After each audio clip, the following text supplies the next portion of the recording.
Good afternoon, friends. Myself Jansari Kishore from Naukar Institute. In last video, I completed up to even a pigeons in standard 12. The name of the book Flamingo and name of the lesson is the last lesson. Okay, friends. So we will go ahead. Whenever I looked up from my writing, I saw M. Hamel sitting motionless in their chair and gazing first at one thing, then at others, as if he wanted to fix in his mind just how everything looked in that little school room.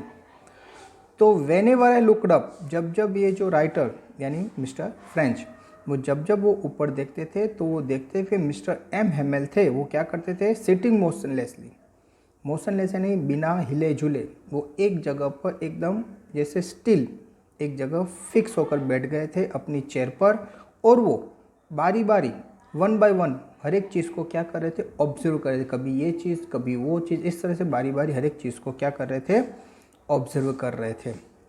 As if जैसे ही wanted to fix in his mind just how everything look in that little school room.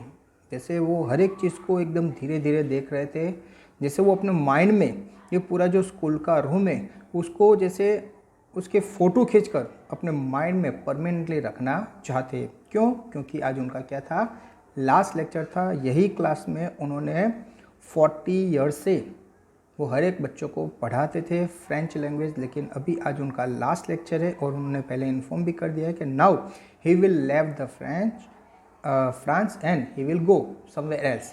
कहाँ जाएंगे वो बताया नहीं, लेकिन वो जगह से वो जा रहे तो शायद ये जो स्कूल रूम था जो इतने साल से वो पढ़ा रहे थे उसको वो अच्छी तरह से देख रहे थे और अपने मन में सब जैसे वो यादों को दबा कर रखे थे. Fancy For 40 years he had been there in the same place. क्यों? क्योंकि उनके लिए तो बहुत ही सरप्राइज वाली बात थी, क्योंकि लास्ट 40 ईयर्स से वो एक ही प्लेस पर और एक ही क्लासरूम में क्या कर रहे थे, सब बच्चों को फ्रेंच लैंग्वेज सिखाते थे. With his garden outside the window and his class in front of him. उसके बाहर उसका जो क्लास था, क्लास के बाहर जो खुली जगह थी वहाँ पर उन्होंने क्या बना के रखा था, गार्डन. आउट यानी बाहर, यानी उनका जो विंडो के बाहर जो दिखाई देता था वहाँ पर जो खुली जगह थी वहाँ पर उन्होंने अपना छोटा गार्डन बनाकर रखा था. Okay friends, I hope you can understand. Now will go ahead. Just like that only the desk and benches had been worn smooth. यानी इतने टाइम से वो जो पढ़ा रहे थे, जो बेंचेस थी जो शुरुआत में एकदम नई थी लेकिन अभी भी वो कैसी हो गई, वॉर्न स्मूथ, यानी जैसे घिस गई थी. यानी इतने साल से वो पढ़ा रहे थे तो बेंचेस अभी कैसे हो गई थी, घिस गई थी. Just like that only the desk and benches had been worn smooth. The walnut trees in the garden were taller. जब वो उन्होंने बोया था ये वॉलनट ट्री तब एकदम छोटा था, लेकिन अभी धीरे धीरे जो वॉलनट ट्री थी वो भी कैसा हो गया था, एकदम बड़ा हो गया था. And the hopvine that he had been planted himself twine about the window to the roof. और दूसरा उसने एक hopvine is name of the plant जो उन्होंने खुद बोया था, वहाँ पर उसने लगाया था, वो भी अभी विंडो से उठकर रूफ यानी छत तक पहुँच गया था. यानी जो प्लांट एकदम छोटा था वो भी अभी धीरे धीरे वो ग्रो होकर बहुत ही बड़ा हो गया था. यानी ये सब चीज़ें क्या करते, ऑब्जर्व करते मिस्टर एम हेमेल. और उनकी जो बाकी ज़िंदगी थी वो बाकी ज़िंदगी में जैसे ये सब चीज़ को याद करके अपनी लाइफ उन्होंने क्या सोचते थे, बिताना चाहते थे. How it must have broken his heart to leave it all.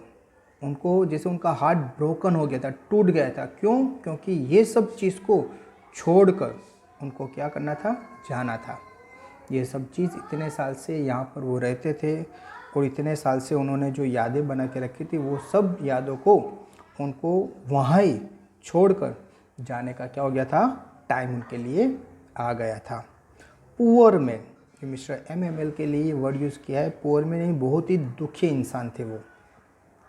to hear his sister moving about in the room above, packing their trunks. तो मिस्टर एमएमएल शायद वहीं रहते होंगे, तो उनका जो ऊपर रूम था वहाँ पर उनकी जो सिस्टर थी वो भी अपना ट्रंक यानी मिस्टर एमएमएल और खुद यानी दोनों भाई बहन साथ में रहते होंगे। अभी दोनों ये जगह से जाने के लिए तैयारी कर रहे थे। उनका जो सामान था वो ट्रंक में, ट्रंक यानी बड़ी ब्रीफकेस यानी बड़ी पेटी, उसमें सब सामान को क्या कर रहे थे, वो पैक कर रहे थे। कौन पैक कर रहा था? मिस्टर एमएमएल की sister.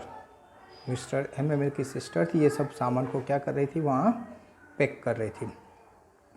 For they must leave the country next day.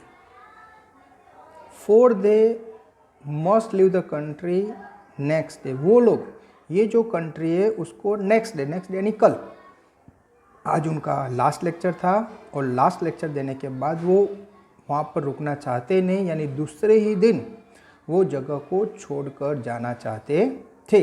इसीलिए आज ही उसकी जो सिस्टर थी, मिस्टर एमएमएल यहाँ पर जो स्कूल थी वहाँ पर एक लास्ट लेक्चर दे रहे थे और उस टाइम पर उसकी जो सिस्टर थी वो अपना सामान पैक कर रही थी और मिस्टर एमएमएल और उनकी जो सिस्टर थी वो दोनों दूसरे ही दिन ये जो जगह है उसको छोड़कर, ये स्कूल है उसको छोड़कर दूसरे कंट्री में शिफ्ट होना चाहते थे।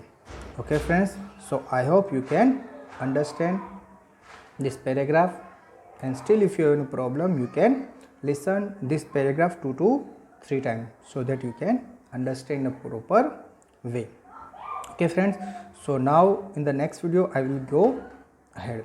Thank you very much to listen me carefully.